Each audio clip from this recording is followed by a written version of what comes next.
Let me start off by saying that I was one of the many people who freaked out over the announcement of Equestria Girls. After I watched the first trailer, I thought it would end up being a stereotypical high school drama. I mean, how could I not? The trailer showcased a high school setting, a mystery boy whom Twilight hugs, an alpha bitch, and a school dance. All of the key ingredients for such a movie. So to say that I was apprehensive about the concept would be a huge understatement. And then the movie finally came out, and I was rendered speechless by how much positive reception it was getting. One particular user on FimFiction even went so far as to say that it completely shattered every stereotype of the high school drama. So I thought, maybe it won't be that bad. Not long after, I found a decent cam rip on YouTube, and I gave the movie the shot it deserved. And I have to say, I was actually kind of surprised. Every concern I had came true. And more. It's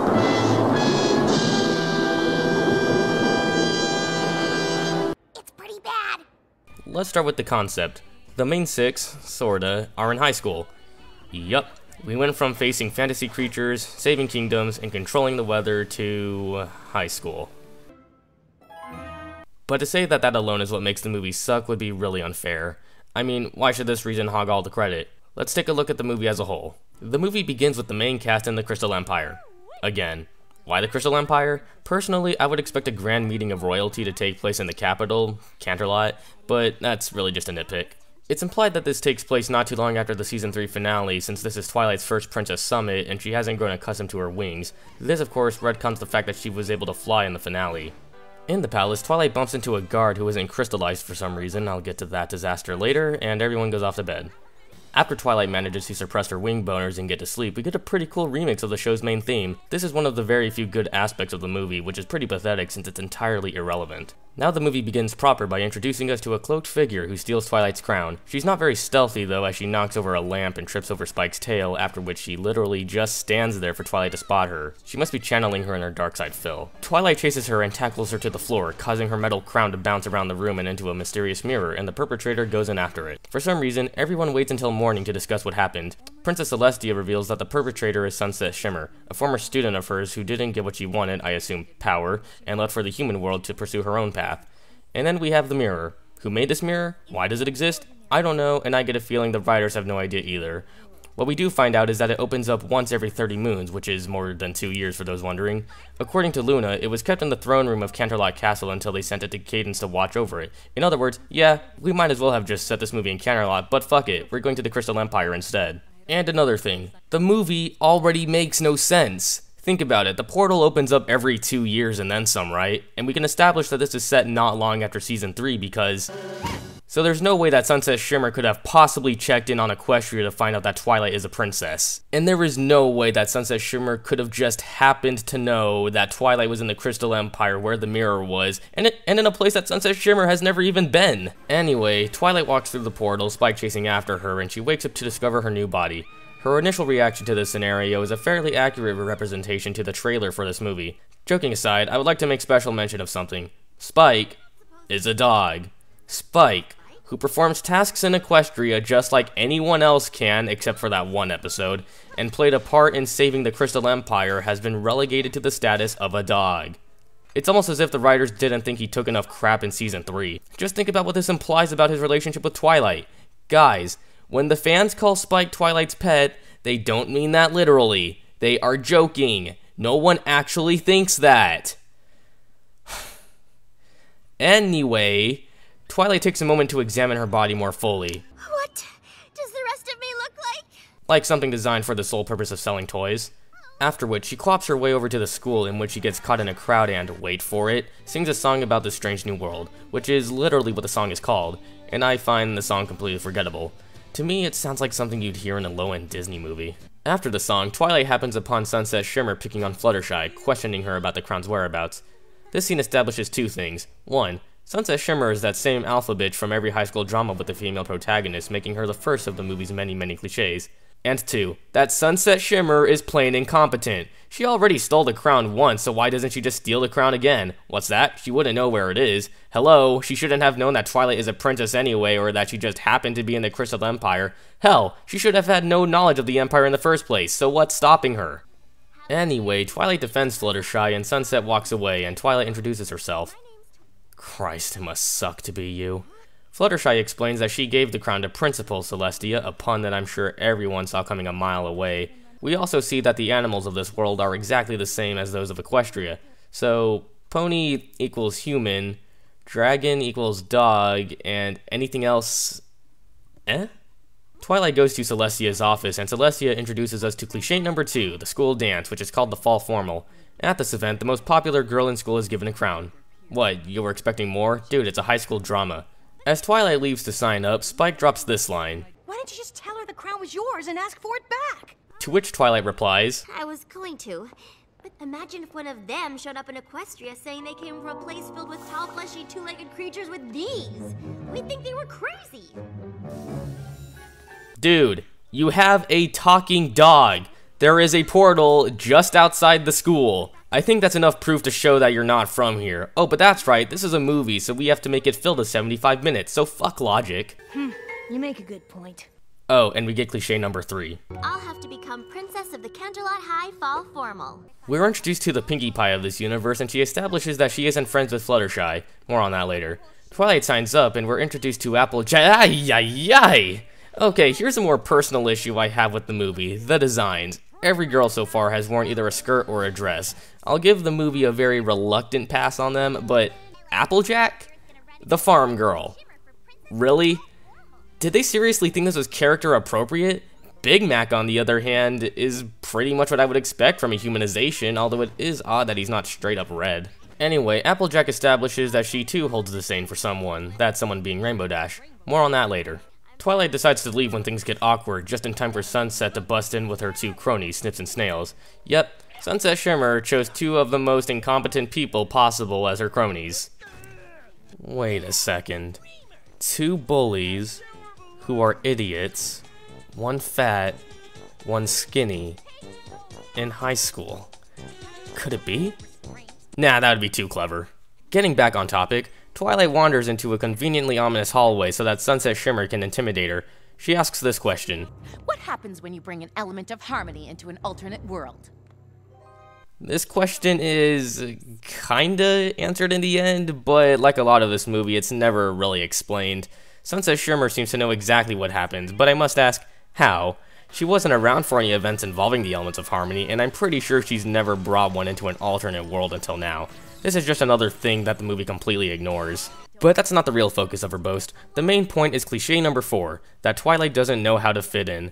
This leads her to seek out the school's library, where we get kind of a funny scene with the CMC watching a version of their theme song on not YouTube. Cheerily even conveniently censors out the word pony. Yeah, I know it's irrelevant to the plot, but it's one of the few charming things about this movie. We're given a short clip show of Twilight failing to use technology, and Snips and Snails record every moment of it. But the library is about to close soon and they don't have a place to stay. Spike's solution is a bed made of books hidden in the library. Considering that it's nighttime by the time they reach it, this library must be friggin' huge. In a rather thick yearbook, they find a picture of the human 5 as friends. The following morning, everyone in the hallway laughs at Twilight, but she is saved by Rarity before it gets out of hand. Now that Rarity is in the picture, the movie acknowledges Spike's feelings for her. Do I even have to comment on this? The other 3 we've met suddenly come in and we find out there's also some friction between her and Pinkie. More on that later. They show Twilight a video online to explain what's going on, and I have to say, this scene made me laugh so hard the first time, and it still makes me laugh every time I watch it. I'm serious, this is probably my favorite scene in the movie. The background music, the facial expressions, the chomp sound effect, it's just so perfect. In a movie full of cliches and absolute nonsense, this scene really stood out to me. Speaking of nonsense, get a load of this. Fluttershy and Pinkie offer to help Twilight out, but this leads to everyone yelling at each other, and we finally find out why none of them are friends. A series of texts and emails led to some misunderstandings amongst the group. This caused Pinkie to ruin Fluttershy's auction and to have seemingly rejected Rarity's help. Rainbow Dash was told that Applejack's bake sale was moved to a later date, so they thought they had canceled on each other. This is bullshit. This is where I draw the line, because everybody in this movie is a complete idiot. Any reasonable person with an ounce of intelligence would have confronted the other person over the issue and cleared everything up. Yet not a single one of them even thought to do that. Even if you didn't want to do it face to face, you have cell phones. Text them, for crying out loud. Why would you just stop talking to one of your best friends over a single miscommunication? Anyway, Rainbow Dash agrees to help Twilight run against Sunset Shimmer on one condition, that she beats her in a soccer match. Naturally, Twilight loses, not managing to score a single point, but Rainbow Dash decides to help her anyway. This scene deserves special mention. I've seen some people call it pointless, but I actually think it's pretty clever, especially compared to everything else. Rainbow Dash would only help someone who she deemed worthy of the title of Fall Formal Princess. She needed to test Twilight's determination to beat Sunset, and the only way to do that was to challenge Twilight in something that she knew she would win at. They both knew the outcome before the match even began, but if Twilight refused, she would be seen as too weak and therefore contrary to Rainbow's ideal of a strong, independent formal princess. But because Twilight bit the bullet, Rainbow Dash knew she was perfect for the position, and I think that fits her character nicely. The group celebrates their reunion with ice cream and, wait for it, Rarity gets the idea to wear ears and tails and unite the cliques through song. I guess Rarity's logic is that since Twilight helped them, she can help them too. But then again, when the other candidate is a total bitch, you don't need much of a reason to vote for someone else. The resulting song, as cheesy as it is, and as much as I hate the message, since it's no different from the message of any other high school drama, is too catchy for me to hate. It's nothing I would keep on my phone or iPod or MP3 player, what have you, but I might be tempted to hum it. And some of the dancing is actually pretty good. They finally make use of the fact that they're humans. The majority of it, though, is pretty bad. As a side note, the ice cream parlor gave us cliches 4 and 5. Getting her ex-boyfriend, too. The latter of which is completely irrelevant. In the next scene, Sunset reports to Vice Principal Luna that the decorations in the gymnasium have been completely trashed, and she gives her the photographs to prove that Twilight is the culprit. But fear not, as a certain someone charges in to save Twilight. It turns out that the Twilight in the pictures has been cut out from pictures of her playing soccer. Normally, I might not have a problem with this scene. However, there are two things wrong with it. First off, one would have to fit perfectly behind Twilight in order for this to work. Either that or they'd need amazing Photoshop skills. But more importantly, this issue is resolved in half a minute. The sheer laziness of the scene goes to show just how bad the writing is. In storytelling, a conflict is supposed to get the viewer invested. But when you resolve that conflict the moment it's brought up, it breaks that investment and wastes time. And if the writers don't give a damn, why should I? So why does this scene exist? I'll get to it later. Also, we get cliche number 6. The protagonist shares a misunderstanding with the love interest. Because of this setback, the dance has to be moved to the following night, but by then the portal will have closed. Spike finally manages to convince Twilight to tell the others the truth, but before she can, Pinkie explains everything for her.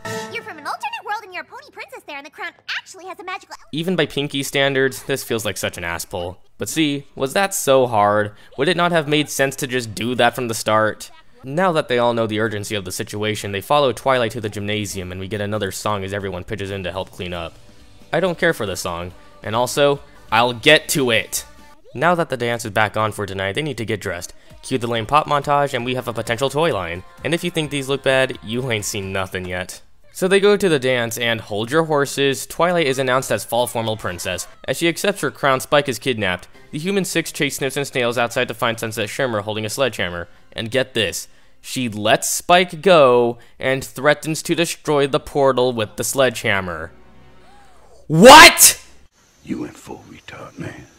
Are you shitting me? Words cannot describe how fucking incompetent you are. I know you can't threaten to kill him since this is a kid's movie and all, but Jesus fucking Christ, you don't just let him go. You could use him as a hostage. And that's only half of it. She is threatening to destroy a portal with a sledgehammer. The sledgehammer would go right through it. Why does anyone treat this as a big deal? Did no one go over the script? Is this the first draft or something? Were they high? How could you possibly miss something this obvious? Anyway, Twilight refuses to give in to her demands, saying that Equestria will find a way to survive without my element of harmony. Wait, but I thought... One of its most important means of defense. And then finally, Sunset Shimmer decides to actually do something, and she tackles Twilight, starting a game of keep away with the crown. Eventually, Sunset gets the crown and she puts it on, transforming into some kind of part demon, part human, part pony abomination.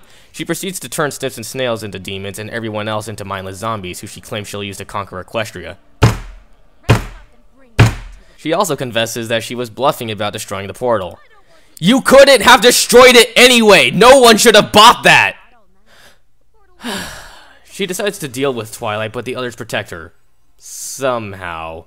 Oh what, so now magic suddenly exists? The crown I could understand, but just... The magic contained in my element was able to unite with those that helped create it. Huh? And then, for literally no reason whatsoever, Twilight and her friends transform into half-pony, half-human anthro hybrids or something. Why? I have no idea. At least with Sunset transforming, I could probably make up some bullshit. But this, what reason could there possibly... Okay, then explain to me this. How is it that Twilight is able to activate the elements of harmony without the elements of harmony? And furthermore, how can she activate hers when she's not even wearing it?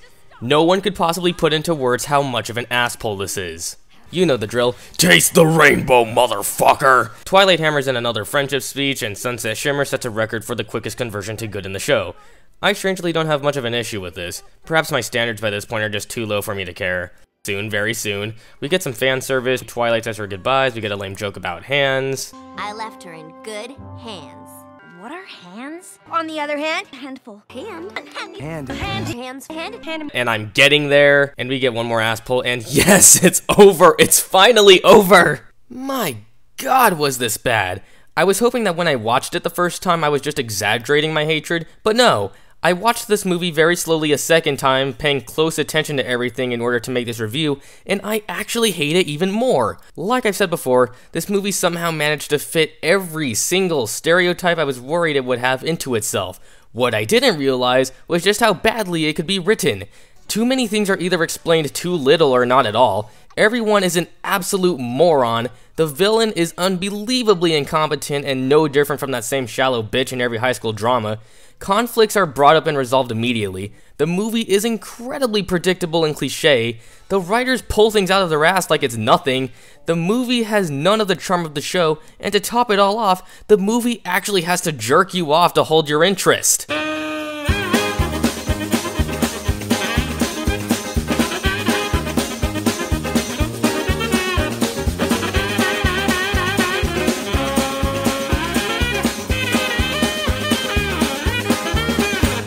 But guess what? I'm still not done. You may have noticed that I've been ignoring the unicycling pink elephant in the room. Now it's time to finally address it. Ladies and gentlemen, I introduce to you cliché number 7, Flash Sentry. He is the love interest. That's it. He has literally no character beyond that statement. Remember when Twilight gets framed? He's relevant for literally that one scene and never again. And it didn't even have to be him in that scene. We have 5 other characters, any of which could have fit into that scene perfectly. And yet they keep on throwing him in over and over and over again.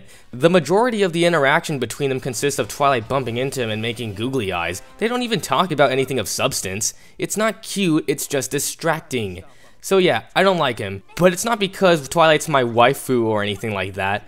I don't like him because he's just so despicably bland and unnecessary. Remember the main 6 and their colorful personalities, their strengths and their flaws and character quirks? Flash Sentry has none of these things. He has nothing to offer to the story, he gets 0 development, and I can't see anything redeeming about him. Now I know what some of you are thinking. It's just a kid's movie, you're taking it too seriously. Let me make something clear. Like most people who watch this show, I got drawn in because of the writing and the way the show intentionally avoided stereotypes.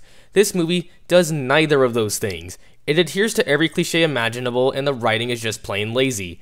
You know the writers just gave up when they have to resort to Rainbow Dash using the word awesome every other sentence. Awesome. Awesome. Awesome. Awesome. Awesome. Awesome. The movie is somehow even worse than I expected, and I had my expectations set really low to begin with. What makes it so much worse is that the writers have shown time and time again that they can in fact make good stories. But with a movie that's so phoned in, I'm beginning to lose confidence in their abilities. So yeah, the conclusion, worst movie I've seen all year. And for God's sake, it's abbreviated EG, not EQ.